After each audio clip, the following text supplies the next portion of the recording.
Misenga. Hi everyone, I'm Honore Misanga from Cameroon. I'm a lecturer at the University of Ibolova in the South region of Cameroon. Thank you. Thank you so much. We have Leslie. I'm Leslie LaMarche. I'm actually one of Olu's coworkers at SRI International. And I do research with simulation, some TC at traditionally high latitudes, but I'm expanding to lower. Thank you, Leslie. Muka Peter. Hello, good morning.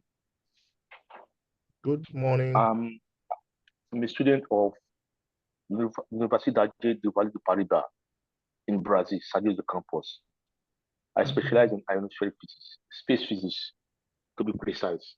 And I'm a lecturer at Ladok Akintola University of Technology, Ogbomoso, in Nigeria.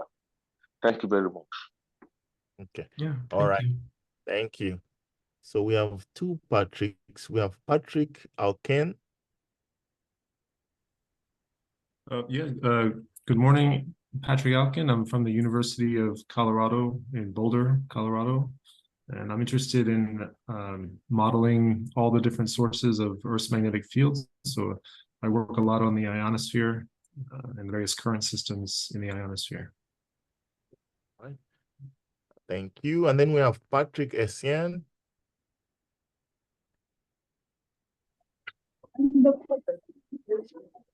Okay, hello. So I'm Patrick Essien. I'm a lecturer and research scientist at the University of Cape Coast in Ghana, physics department at the atmospheric research lab specifically. My work is on space weather and then ionospheric physics entirely. So I've been working with this GNSS tech data to see the irregularities and then other things that affect satellite signals or radio signals. And I've been part of the CONGA project since from the beginning. Thank you. Okay. Thank you, Patrick. Then we have Paul Welsh. Hi, good morning, everyone. My name is Paul Welch. I'm one of Olu's team members, and I'll be doing the hardware design for the CONGA instrument. Okay. Thank you, Paul.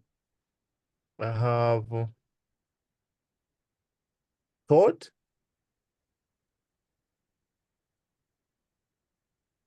Good morning, everyone. I'm Todd Valentic. I also work with Olu, Leslie, and Paul here in Menlo Park at SRI International.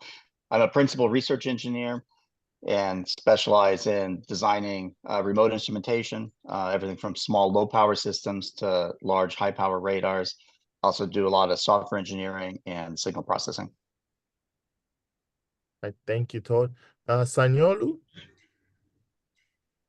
Good afternoon, everyone. I'm Modupe Sanyaolu from Nigeria. I have a PhD in atmospheric physics and communication physics. I am currently working as a lecturer in Redeemers University in Osun State, Nigeria.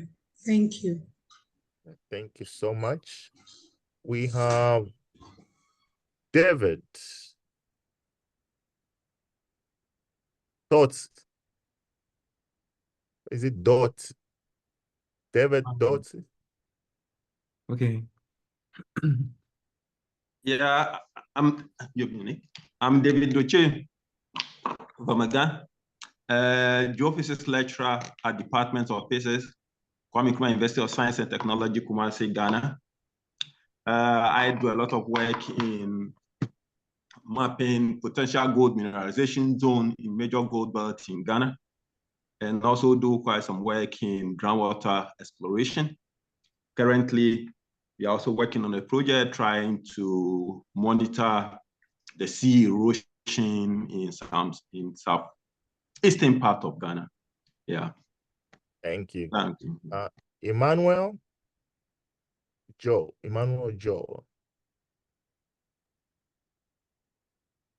Good afternoon. Good afternoon.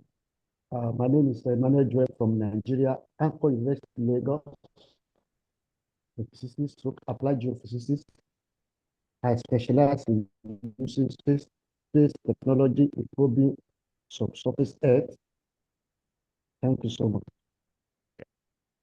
And we have Yenka. Can you hear me? Yeah, Yes, we heard you. Thank you, Andrew. I mean, Emmanuel. Thank you. thank you. Thank you. Hello, everybody. Hey. Hey. Well, I'm Jane Camilo Choroe. I work in the CTP in Trieste. I'm an external collaborator of Olu, Jonah, in this project. And I've just connected, so I don't know what you are saying. I think I presented myself in every meeting, so. Thanks. No, we were just introducing ourselves, and it was a pleasure okay. meeting you last week. And Yeah. Yeah, I met Chigo last week in Canarias. So I think the only person I see who's left is our guest speaker. So I'll leave that to Jonah to introduce our speaker. Yes, thank you very much, Shigo. Our guest speaker today, I think without any further delay, we should just introduce him. He's a scientist at the APL. I think showing some other thing. I wanted to share my screen. Can you all see my screen?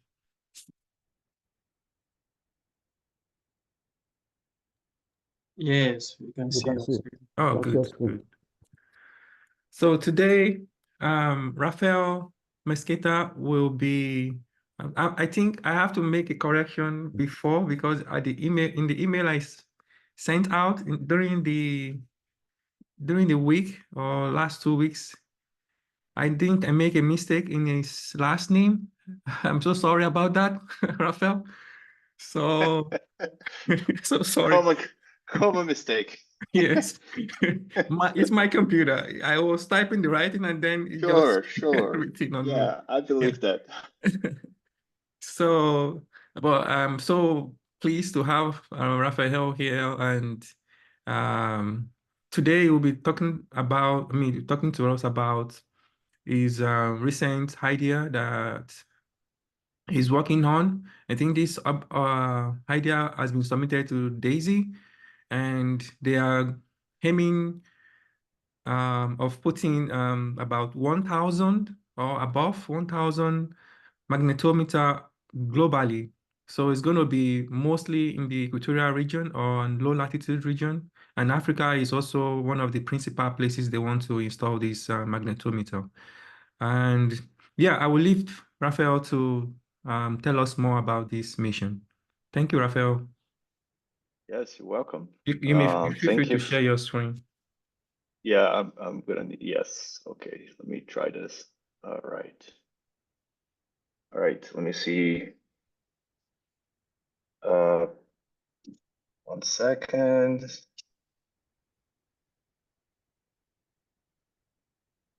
All right, you guys see the presenter slide, or you guys are good there, right? Yes. All right, thank you. Yes, thanks a lot, Joan, for inviting me to speak. You guys have like a really awesome initiative there, and I really appreciate the access. So like what I'm planning to talk to today about is our OmniMAG network. So we submit the proposal. The proposal, it basically we're gonna try to install 1,000 magnetometers. Like just to keep things in perspective, like in history of mankind, there's only been 600 magnetometers installed, and we're planning to install 1,000 of them in basically one period of about 3 years. So hopefully everything's going to be okay, and we'll get the funding to do so. So slide here. So yes, so what is really OmniMAG? OmniMAG basically is a concept to deploy these 1,000 magnetometers. And it's really important for me to make a distinction here. These are not like observatory magnetometers. They're not here to replace like the magnetometers that cost like, hundreds of thousands of dollars, right? So these instruments, they're like low cost. They are about $200 each. And that is basically going to enable us to deploy a large number of them in one swoop, right? So what you're seeing here on the right is the footprint of the network in Brazil only. So the red markers represent SuperMag network, SuperMag magnetometers, and the black markers, they're located in places in Brazil where a university campus is. And we have a great partnership with the universities in Brazil to disseminate these instruments. And all we need is really like electricity and Wi-Fi. So in Brazil only, we're going to have about 360 of them deployed. At least that's the plan. So it's extremely low cost. It's extremely like easy to deploy. There's really no like it's super easy to deploy. So we're hoping that with that like ease of deployment, we will be able to engage with people like undergraduate students and like make it so it's like a widespread like citizen science initiative. Like we're gonna target like high schools and like native settlements, tribal settlements and all kinds of stuff like that. So why is this important? I mean, there has been like a ton of like research on the equatorial jet. We are targeting the equatorial region because the equatorial jet has been covered a million times by satellites and other types of measurements. But the longitudinal structure of the equatorial jet is still quite unknown because there has never been such a dense network of instruments that could actually access this. So we have an idea what that's supposed to look like, but we don't really know what it's supposed to look like in reality, just based on the lack of instruments and lack of measurements alone. So what enables this? So during the EASY mission, EASY mission is the Electrojet Zeeman Imaging Explorer mission from NASA. We had this idea to create like a magnetometer that was a ground magnetometer that was like super low cost, that used like a Raspberry Pi and a PNI like magnetometer, which is like a simple like basically like a variometer, right? Like it gives you the variation of the magnetometer of the magnetic field with time, but it doesn't give you the absolute value of the magnetic field. And we would do some post-processing of that data to be able to actually, come up with something that makes sense from the standpoint of like a science-grade measurement, right? So at the very top right here, top left, we have the original schematics of it. Then that evolved into a prototype that looks a little bit like a giant mess of wires and everything. And from that, we made it a little more intricate by creating like the pre-wire board. And finally, we have the final unit, like that, which is just like a set of components. And to make it clear, like I encourage you to actually like go into the into the EASY website that's highlighted here, and like explore, take a look at it. It's really a really nice mission, and in there you see that there's a link for applications. If you are in the US, you can actually apply to become a citizen science and receive one of these instruments, which is really really interesting proposition at this point. So like the data, the instrument is all like open source. It's like everything that you see here, like you can reach out and we can like make the plans available like for you if that's something that you'd like to do. It's a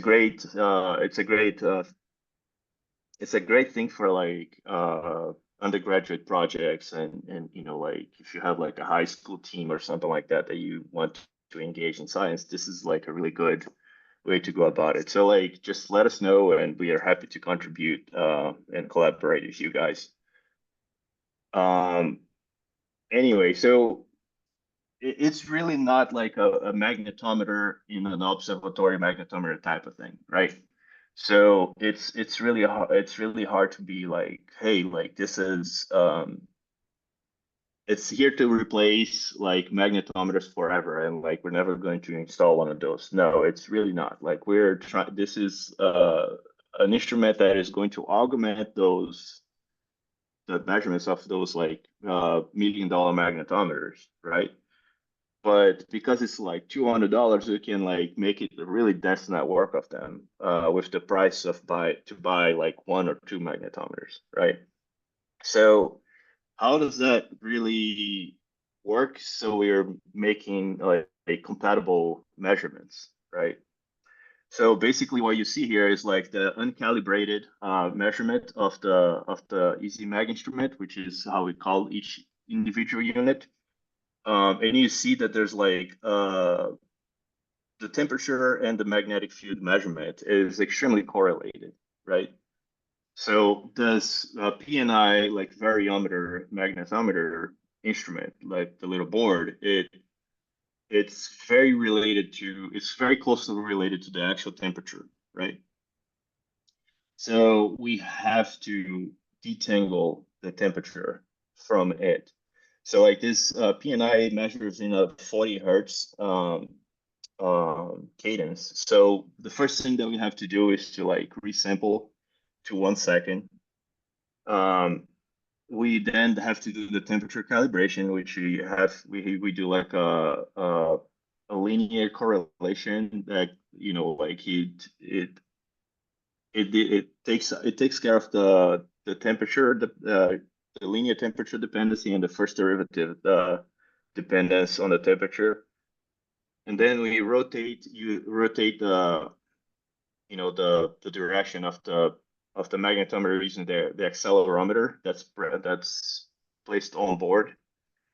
Then after that, we use the magnetic, we rotate that into magnetic coordinates, and then we use the IGRF to actually like rotate the field. And then we calibrate that using IGRF, and then we get the final field. So the final field is shown here in comparison with an actual like observatory, the Fredericksburg Observatory in Virginia. So it's a couple hundred kilometers away, but you can see that like like it tracks absolutely remarkably, right? So it's incredible. Like if I take the average difference between these curves is about 3 nanotesla, which is insane, and it's well within the signal that we expect for the equatorial electric jet, right?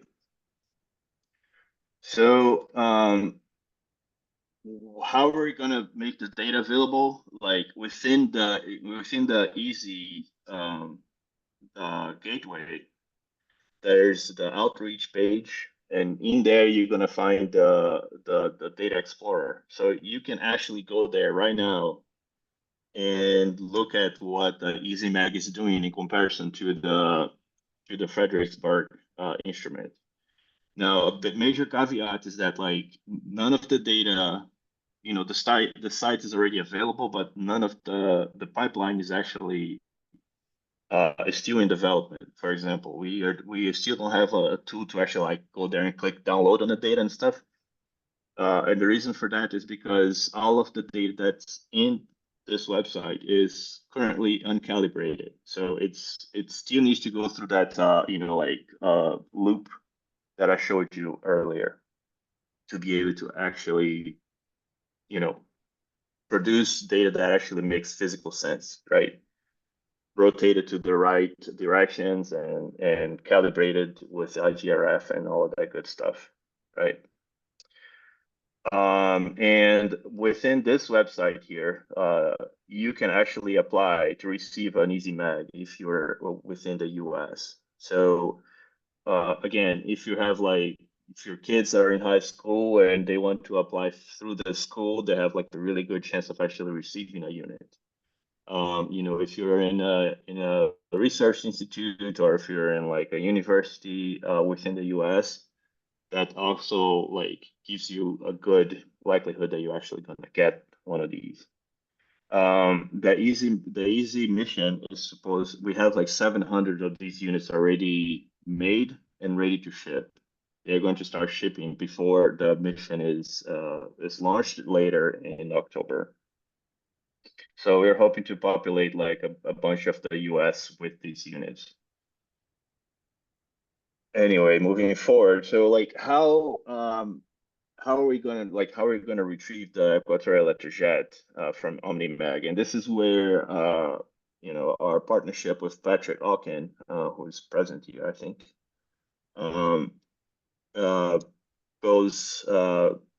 works so well. So Patrick is a really is a specialist in the retrieval of equatorial electrojet in a global sense. So he developed this technique on the basis of other techniques that were available that actually allows for the variation of the equatorial electrojet with longitude.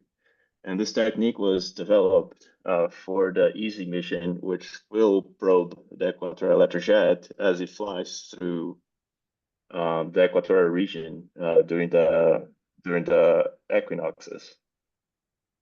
So this is basically the basis functions for the fitting of the magnetic field on the ground. So you can see that like it does allow for longitudinal you know, variations. Like for example, like this mode here, mode number 1, it doesn't have any longitudinal dependence. Mode number 2 either.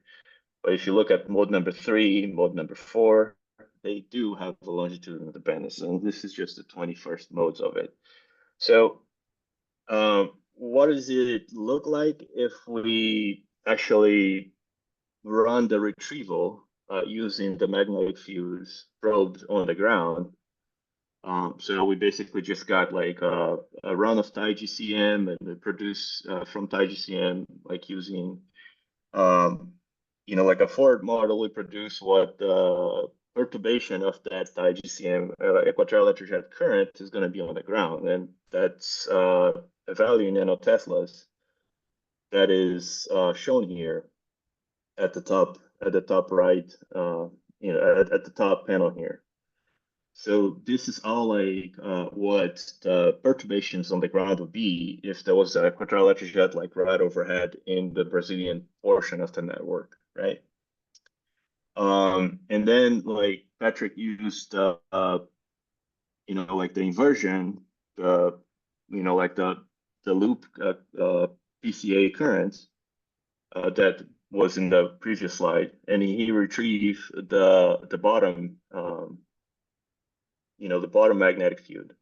So this is like what the model would produce in terms of magnetic field to fit best the current. So like this here is the actual value of the current, the TiGCM current and the model current. So like it's a remarkable comparison visually, but there's absolutely no optimization done here. It's a part of the project to, you know, like improve on the regularization technique and like the different, the different aspects of the technique that we're going to use to retrieve this. So this is only going to get a lot better. So how is the instrument performed? Oh my gosh, this picture is terrible. How this particular instrument performed previously. So during the eclipse, us at APL, like I sent out a lab email and asked if people were traveling to the path of totality during the eclipse. And there were about 40 responses, and we got like scrambled and got like about 30 something over 30 instruments, and we gave people the instruments, and they traveled with the instruments and came back and like gave the instruments back to us. So this data is still very much like we're still analyzing that, like it's still not calibrated, but we have like already some pretty interesting things that tell us that the eclipse actually creates an interhemispheric current. That's very much we're very much able to observe from the ground. So this on the left here is me operating, like when I was operating one of these instruments in Mexico. And you can see that like, this is the instrument, this is what it looks like. And basically I just like connected to like a power bank. It was the middle of the desert, like there was absolutely nothing going on around. And I had a little telescope that was like projecting the eclipse onto the ground here. And it worked great. Like, even though it was sitting there, it was like open to the elements. There was absolutely no like, oh, it needs to be like aligned this way. It needs to be like temperature control, blah, blah, blah, blah, blah. Even though none of that was taken care of, like it still produced meaningful results. And as a comparison to that, I have here the results from one of the sites that we had installed in this place called Muncie, Indiana. You can see that there's very much like a temperature dependence, right? But I invite you to look at the temperature dependence here. Like this temperature curve here is above the temperature. Sorry, the magnetic field curve here is above the the red line of the temperature. And the same the same scales. The blue curve here dips below the temperature line during the eclipse. So this is what it's very preliminary, it's very like hand wavy, but there's still like a step beyond this has been done, and unfortunately I don't show it here, and it does show a certain response on the magnetic field related to the eclipse. And we also had the same instrument, our Anchorage magnetometer, operating on the weekend of the massive storm that we had, that people were able to see the aurora as far south as in Florida. So in blue you have the Fredericksburg observatory, and in red we have our little $200 instrument, and it's still uncalibrated. So we're hoping to, like, within the next few months, to be able to actually calibrate this stuff and publish a couple of papers, and like hopefully get the community excited about this new like super nice technique. So I think that's like all I have. And I'd be happy to answer any questions if you have them. Thank you again. Yeah, thank you, Rafael. Thank you so much. This is really nice efforts you are putting in here. Thank you. Is there any question?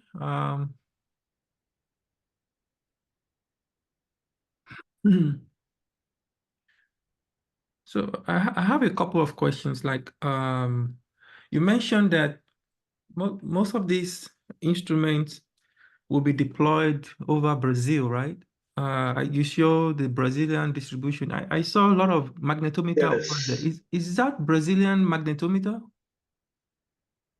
So the red like little dots are Yeah. locations in which SuperMag had previously or currently had Brazilian, or rather had like a site in.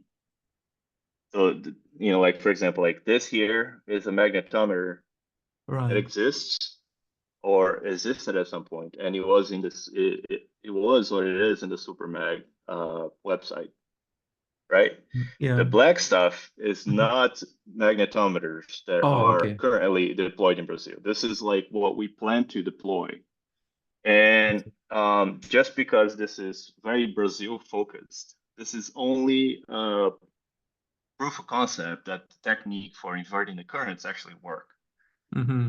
The plan is to distribute like about 300 to 400 magnetometers in South America, and have like, or rather like 500, around 500 in South America, and around 500 in Africa. And like that is absolutely not exclusive to those two continents. Like if we end up finding partners that are like in Asia somewhere or in the Polynesian islands, anything like that, we're absolutely 100% open to collaborate and send our instruments out there. Okay. I think we have a question from Professor Babatunde. Please go ahead. Thank you very much, Rafael, and thank you, Dr. Jonah, for this meeting. I think having listened to your response to Jonah, I shouldn't have asked my question again, because it's about the deployment of these facilities. I was going to ask whether they are available on commercial scale, or you're distributing this for some science experiments. So that's my interest really, to know if, because I see it says, so that's my interest, to know if they are actually available, and to know, I can see it's a low cost, because I came in during your presentation. Sorry, I was in another meeting. Low cost, what's the, when you say low cost, does it mean that is up to $2,000 per unit, or thereabout, or less than that? Yeah, thank you very much. You would be interested in having some of these facilities at some places where we have some other ionospheric sensors, and some places where we have hosted some magnetometers that are no more working in Africa, and maybe to also continue with the measurements. Thank you very much. Yeah, I appreciate the comment.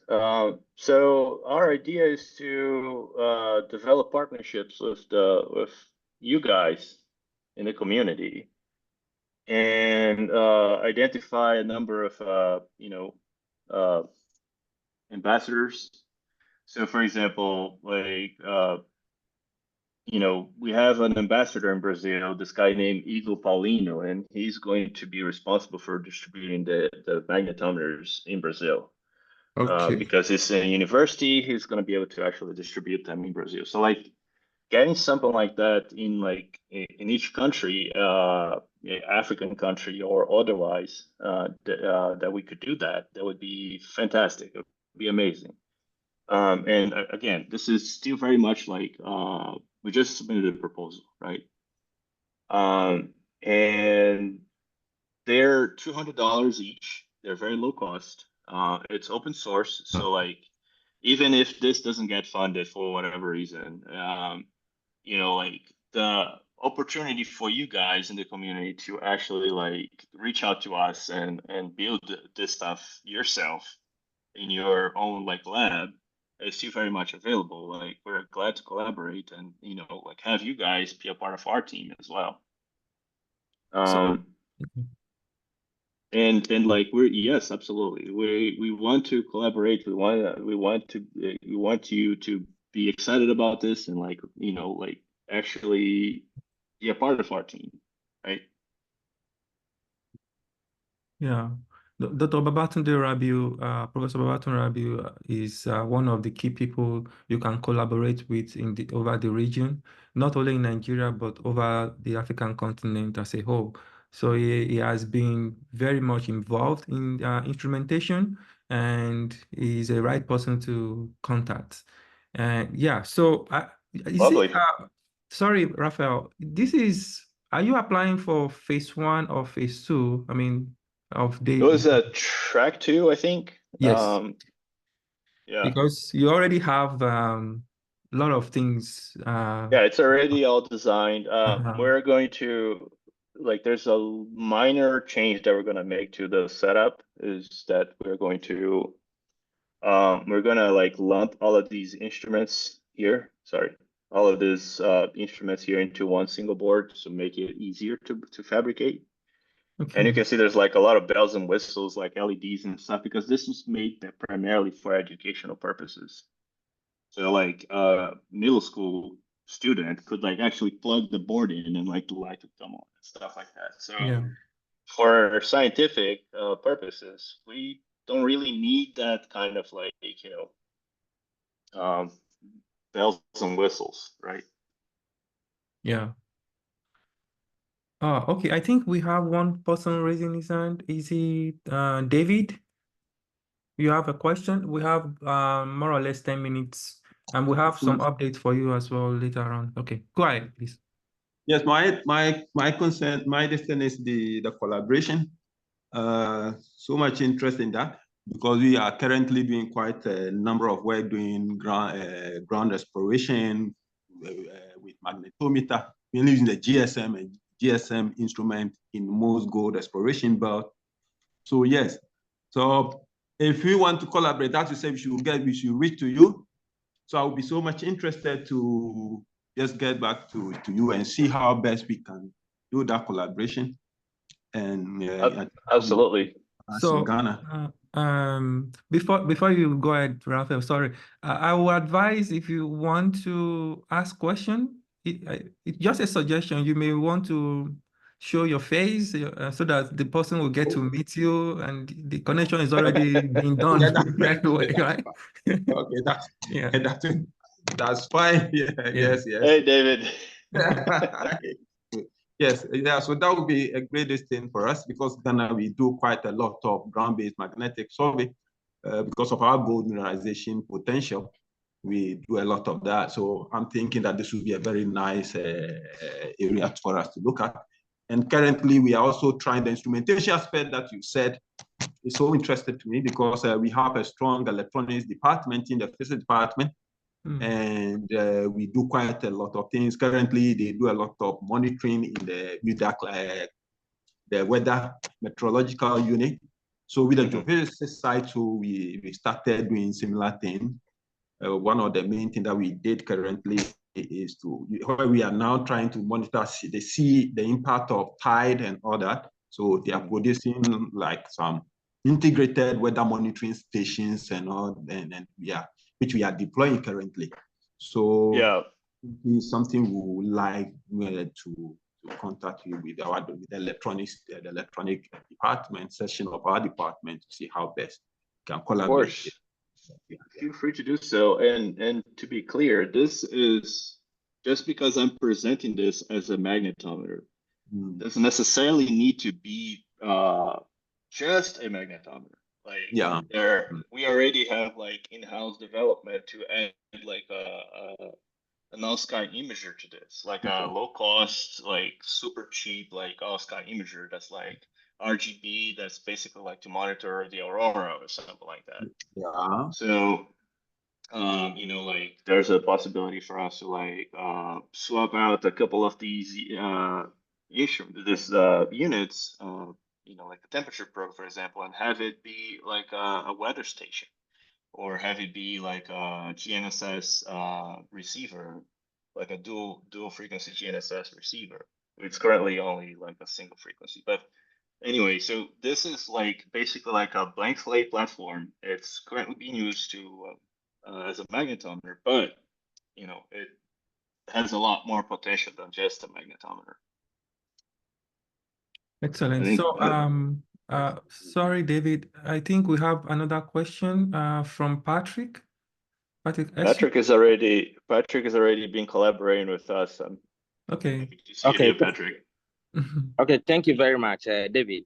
So, like Rafael said, I was among the first people that were contacted in Africa. So I started putting some lists together. So in Ghana, I think in total, I have about 10 stations, 10 to 15 stations, okay, that can that we can really put magnetometers there for different institutions to host them.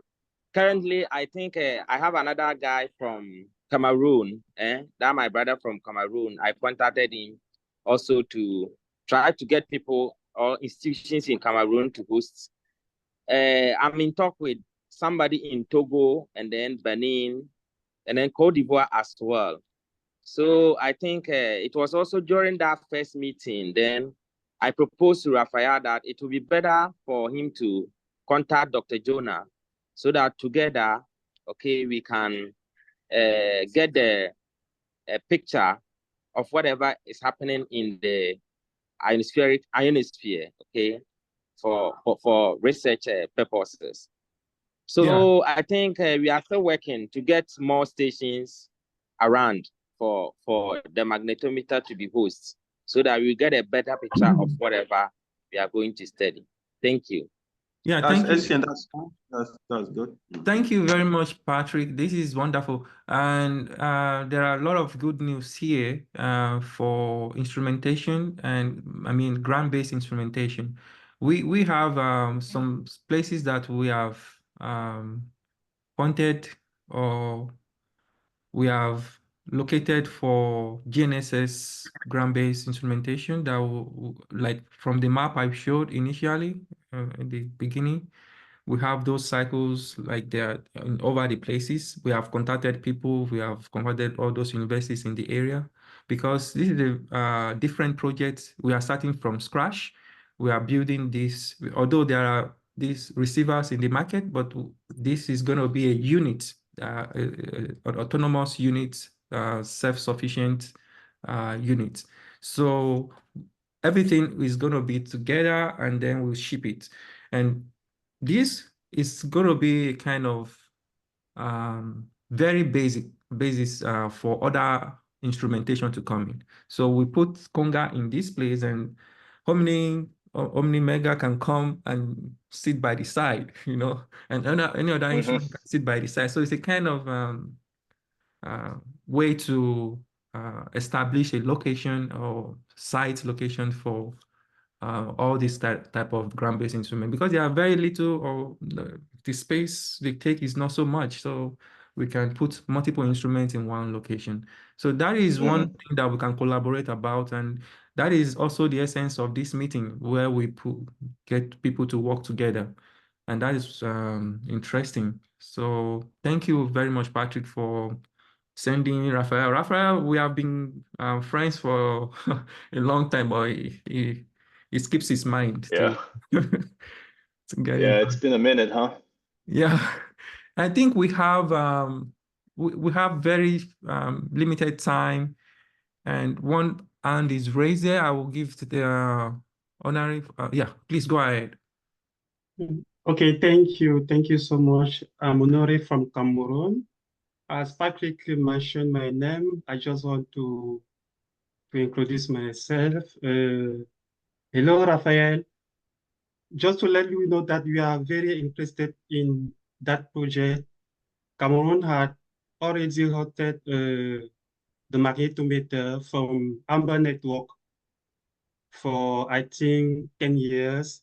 So we have an experience about that.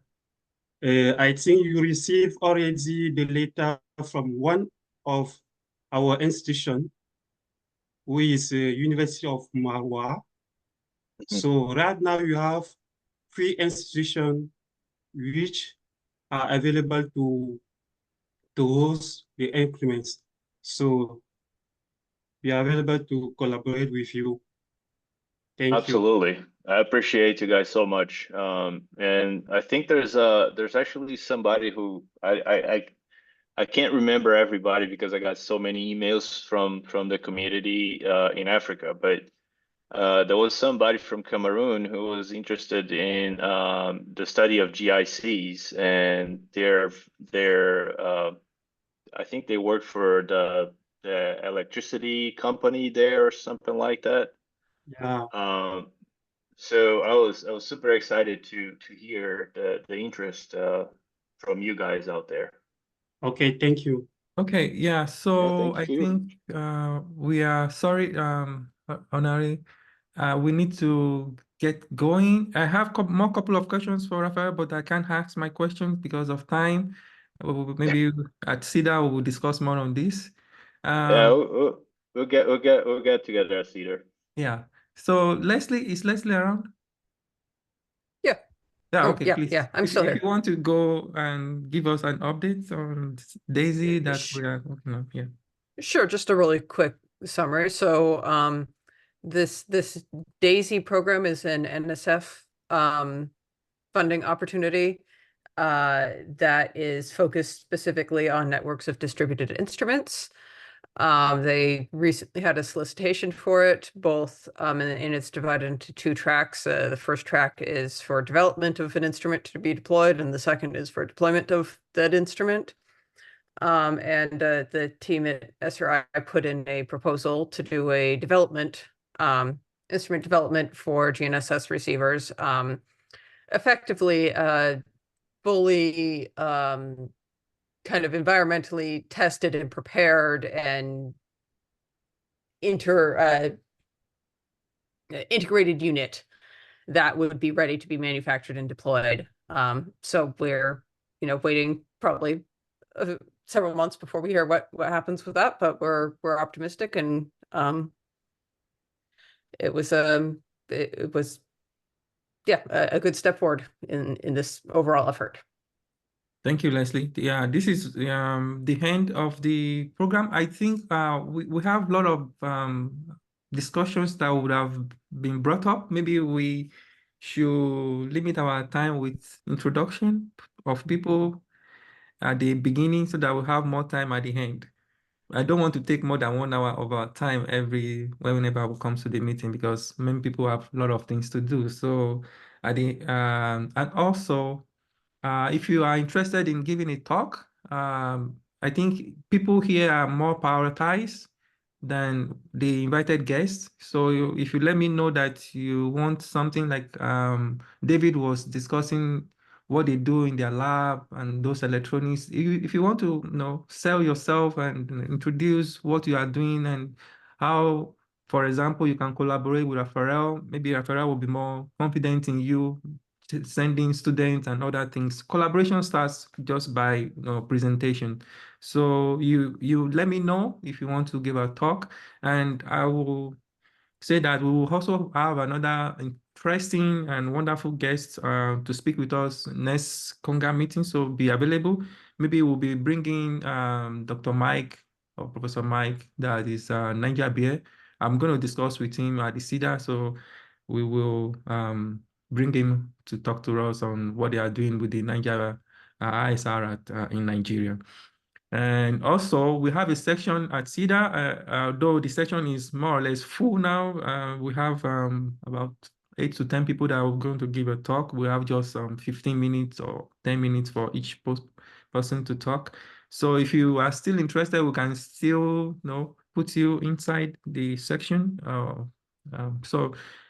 Yeah, if there is there any other question that I'm omitting? So,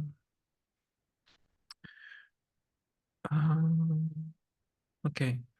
So thank you all very much for joining our sixth CONGA series, and we will see again next month. Thank you.